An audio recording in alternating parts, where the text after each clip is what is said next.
আমি চা খাবো না। চা খাবেন না? আচ্ছা ঠিক আছে। চা খাবো না, জায়গা। ঠান্ডা বাতাস হইতেছিল, একটু বাতাস খেয়ে যেতে। বাতাস অনেক খাইছি। কি কয়? আমি যাই, হ্যাঁ?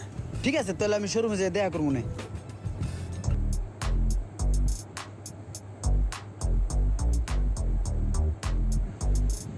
এই সাই দেখে এ বেল্লাল, তুই টুকটুক করে করস কি? এই যে পাট আর চাপটা লাগাই লাইতেছি। হ্যাঁ, চাপটার সুন্দর করে বাড়ি দিয়ে লাগানোর পরে ওই যে টি টেবিলের ইটা পয়াটা সুন্দর করে বয়া লাবি, ঠিক আছে?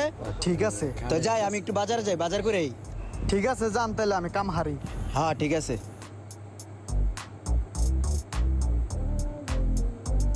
শোষার যে ডক কাকা, হোস আদি বুড়া মানুষের মতন মুখ থুবড়াই পড়ছে। কয় টাকা করে ইয়া? 60 টাকা বাজান। 60 টাকা না? ই করেন, এই হেনতে ভালো দেখি 1 কেজি হোসা দেন।